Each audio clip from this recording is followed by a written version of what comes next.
start the recording. Door.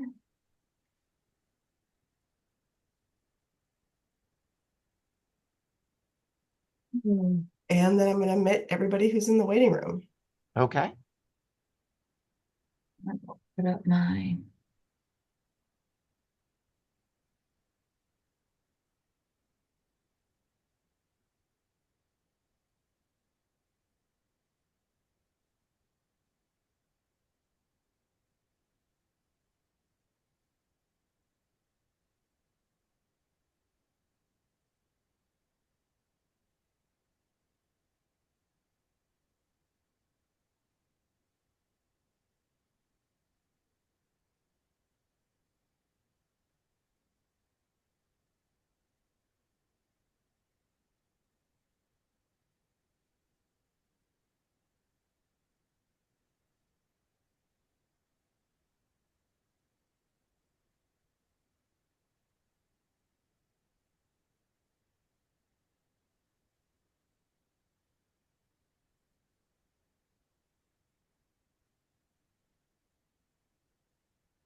All right, good afternoon.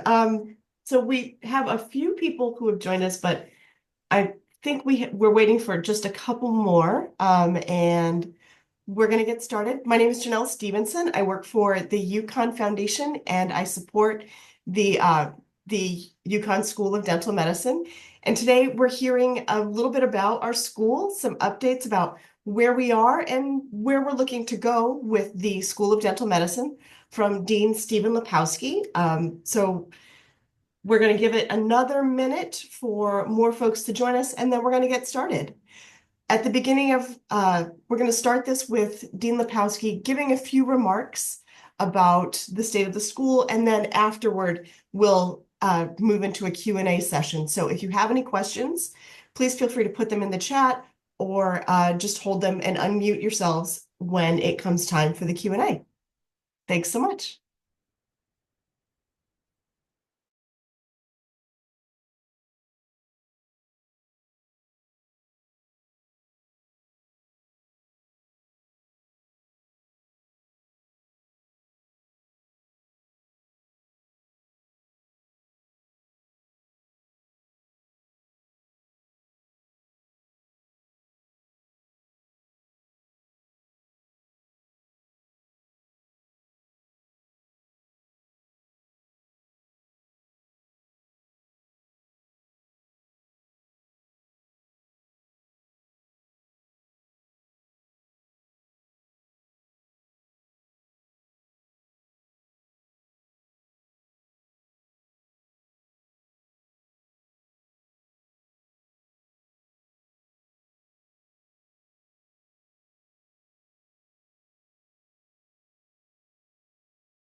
Dean Lapowski, I think this might be our group. So would you like Oh, to get us started? Okay.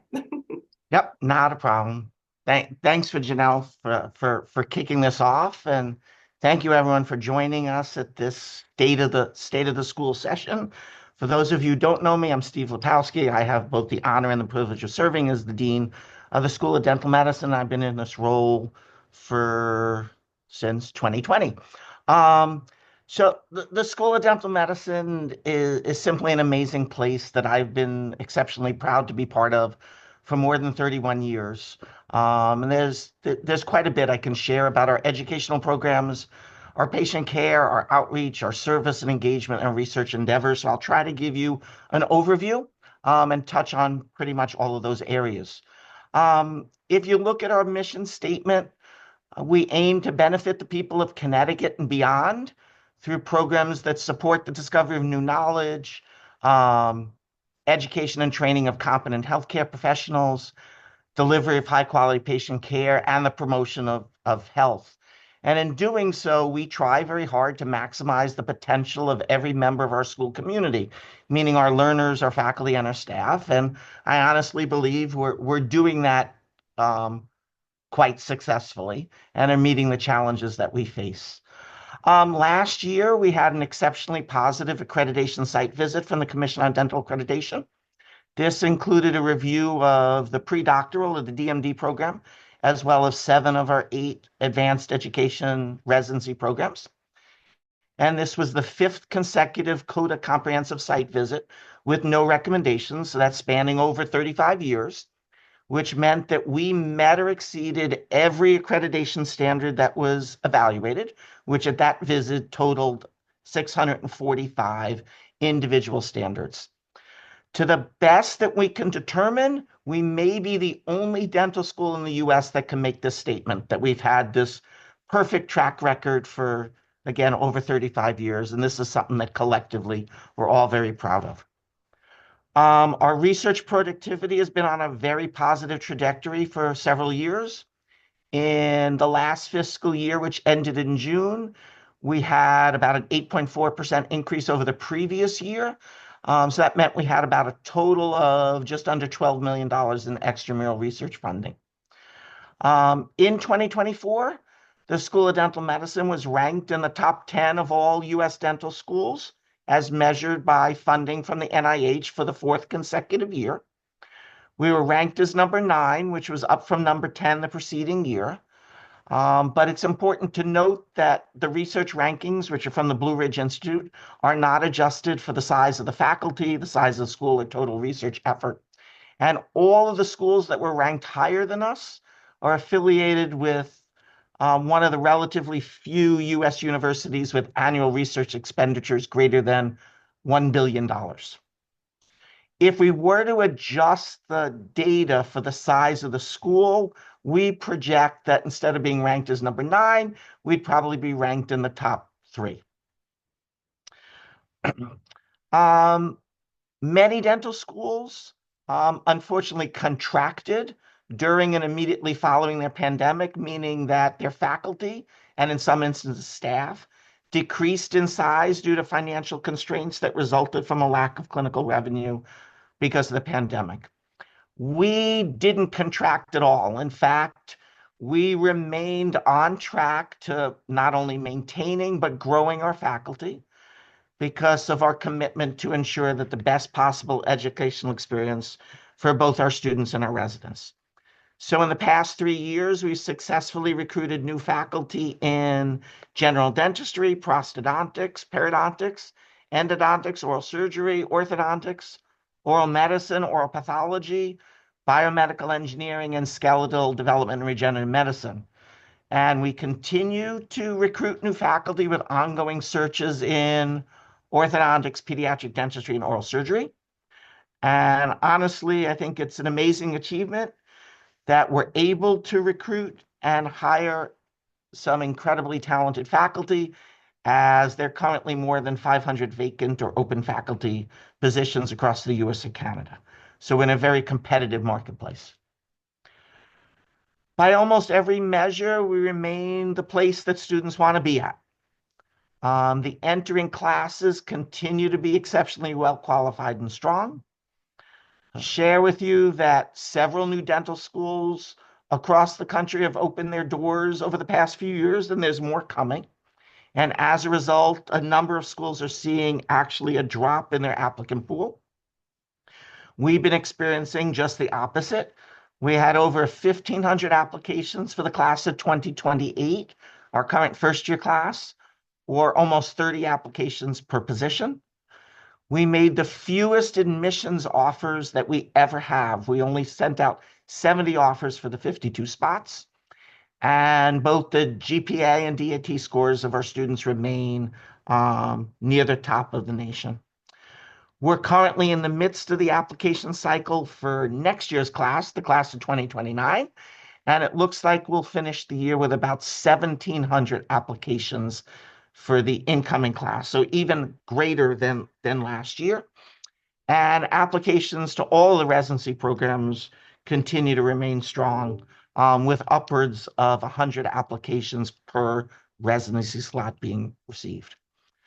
The school has a really long history of exceptional outcomes on national board exams. Since the exam, which is now one exam combining the elements of both part 1 and part 2, has been pass-fail for several years, we can only report on pass scores, on pass rates. Our students have achieved a 100% pass rate on their first attempt on the exam each year since the inception of the integrated exam in 2020.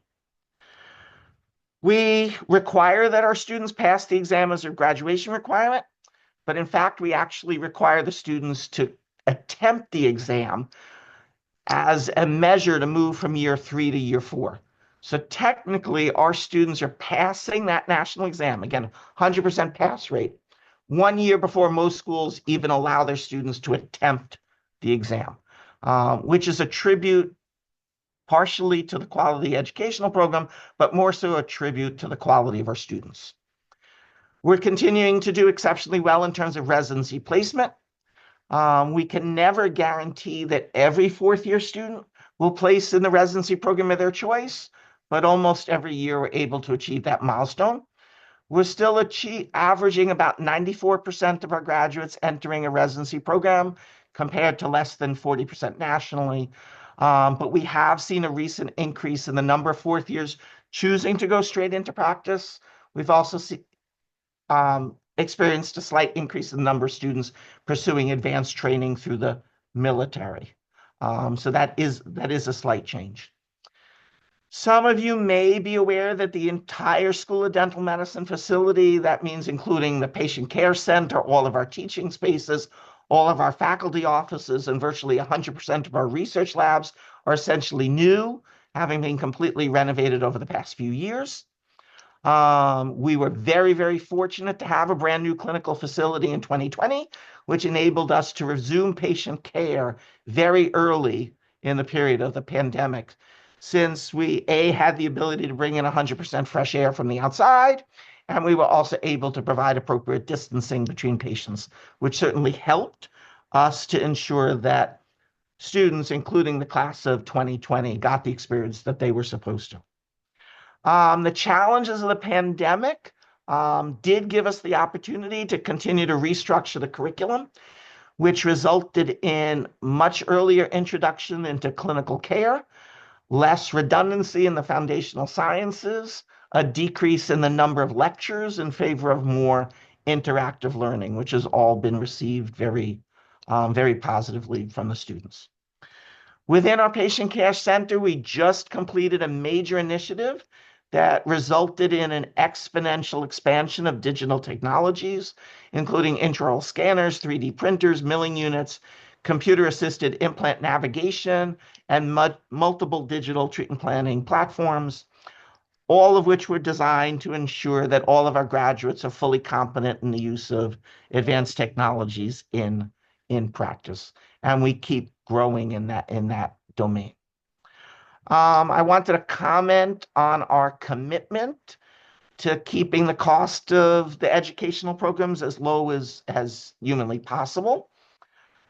Although our tuition and fees do go up from each year from year to year, We have diligently tried to keep those increases to less than 5% each year. It is important for us to try to keep student indebtedness as low as possible.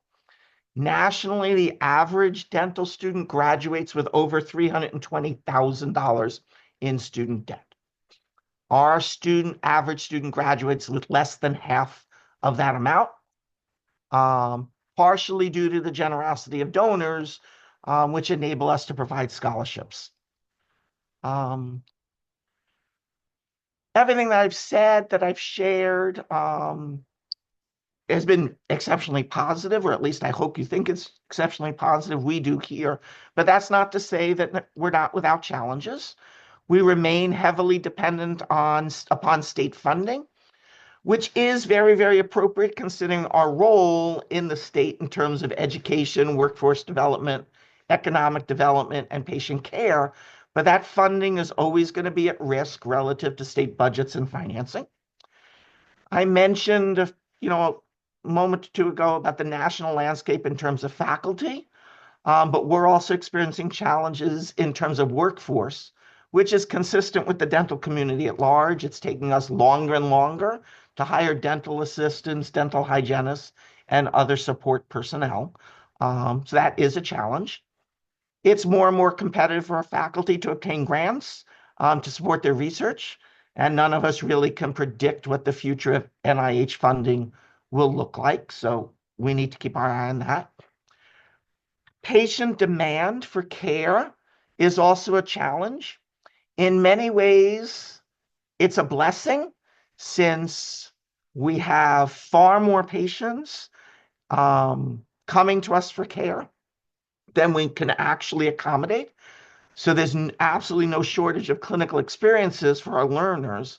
But on the flip side, it does create waiting times for patients and external referrals that is way longer than we'd like. So that's some of the challenges that we're facing. I can continue.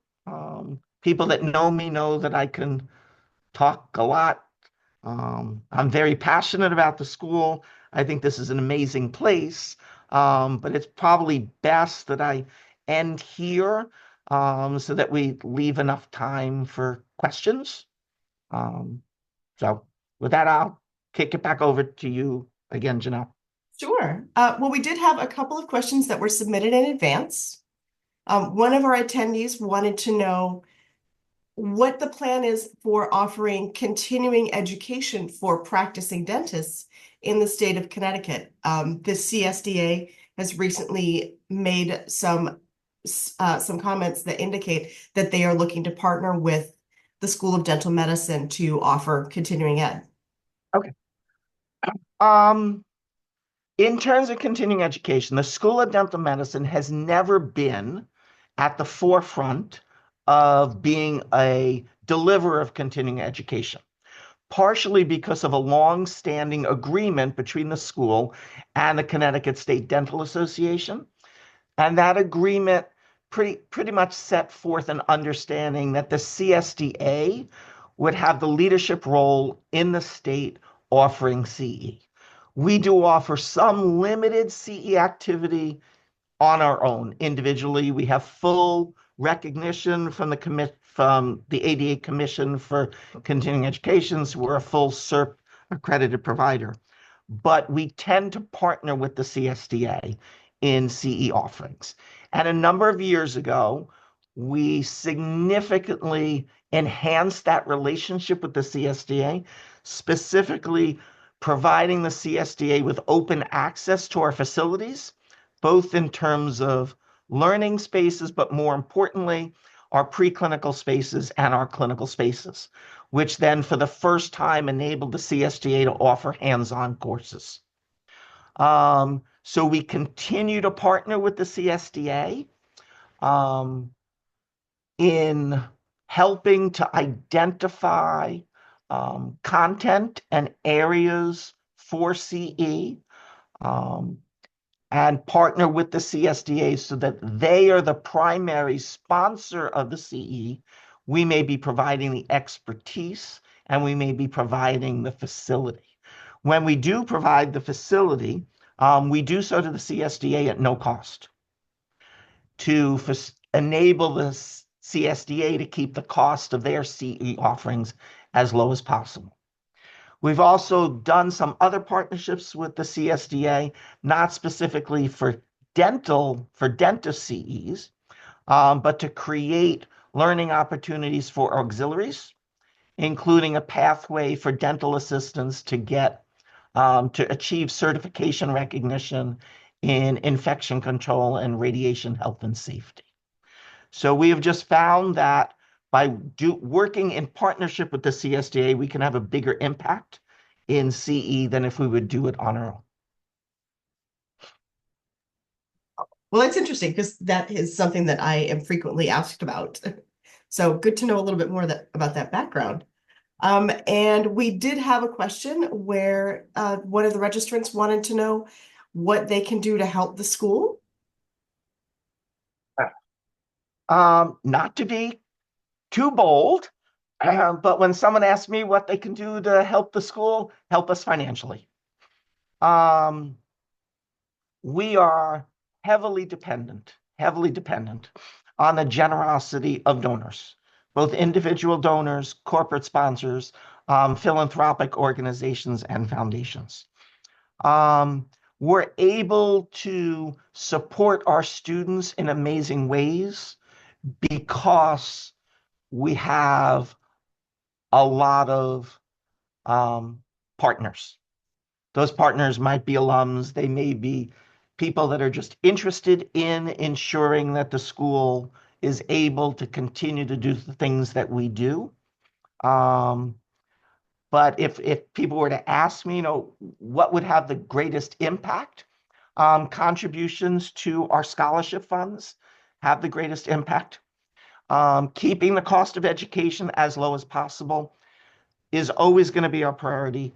It means that the most qualified students can come here, but it also means that the lower the debt someone's leaving schools with, it means that the choices that they have in terms of future paths for their professional careers become less limited. When someone's graduating with $300,000-$400,000 worth of debt, the choices that they can make in terms of the professional pathways can be very limited.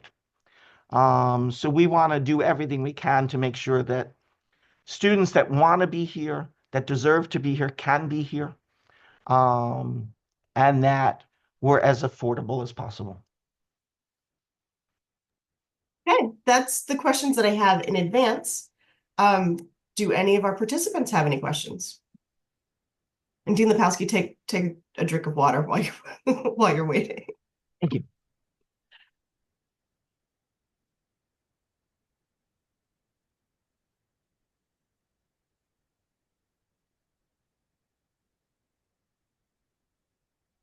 Janelle, while we're waiting for any questions, Yeah.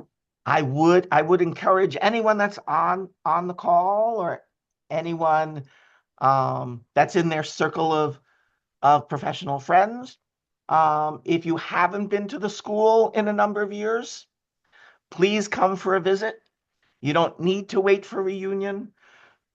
You drop me an email, a call, let Janelle know, let Liz know, let anyone at the school know.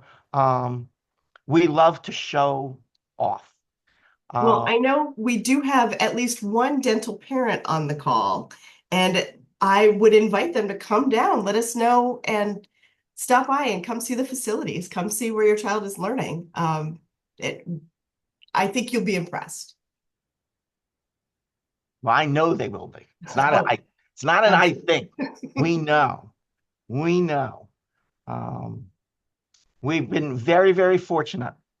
We get tremendous support in many ways from the health center, from the university, from the state, because there's a recognition of how critically important we are to not only the state, but the region. And because of that incredible support, we just have an amazing place with great people. I mean, I've always said that the quality of school is solely based on the quality of the students. And there's no place that has better students. Nowhere. Well, the faculty's not so bad. Not too bad. But great students make for better faculty because great students challenge people, and they should. We should be training people to ask questions. We should be training people to challenge what they're being told.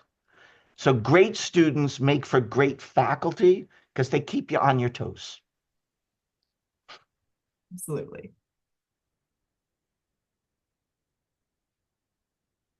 So what's the passing rate for the dental license exam?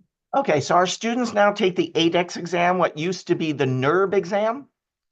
Northeast Regional Board became CDCA. Now it's CDCA, REB, CETA. All of the regional testing agencies are kind of merging, and they give the ADEX exam, which is now completely mannequin based. Passing rate at the time of graduation, because students have more than one opportunity to take the exam. We've been at, if I average the last 5 years, it's been at 99.7%. I'd love to say it's 100%, but we did have one student that did need to take the exam again after graduation. It's hard to get comparative data because most schools don't share. We don't have a 100% pass rate on first attempt on every section.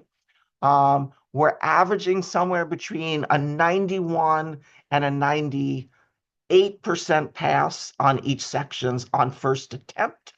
But again, by the time graduation, we're pretty much at 100%.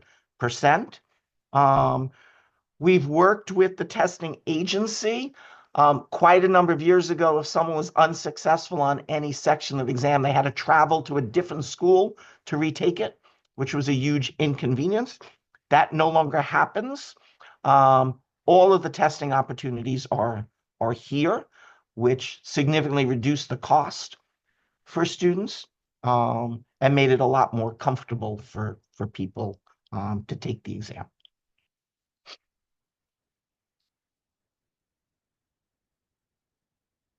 Oh my goodness. As the only dental school in Connecticut, I can only imagine how far the students would have to travel to retake. Depending on the exam schedule, it could be quite far because some schools are a closed site. So again, quite a number of years ago, people, if they were fortunate, they'd go to Boston or New York, okay, which still is only 2 hours away, but it's still an inconvenience. We don't want anyone to have to take the exam anywhere else. And again, we've created the environment that everyone can pass with 100% rate before they graduate, which is what we want, which is what they want. There are some of our students do not take the exam because in Connecticut, you don't need to take the ADEX exam to get licensed. You can get licensed in Connecticut via a PGY1 pathway. So if you're doing a residency, your residency program will provide a pathway for licensure. And in New York, you can only get a license through a residency, not through the licensure exam pathway. So all of our students don't take the exam. Most years, virtually everyone does. But we have some years that some students elect not to, and that's their choice. I can imagine with the boards, it's a lot of exam taking that last year.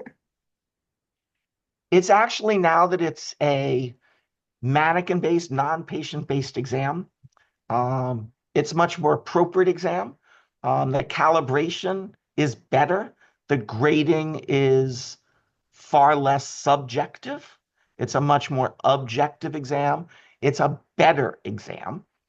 There's still ongoing debate in dental academic communities whether or not there should be exam at all. We don't necessarily advocate for the exam, but we certainly provide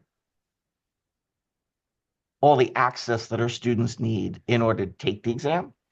We provide them with everything they need to practice for it. We give them the space, the time, the guidance, because we want them to be successful.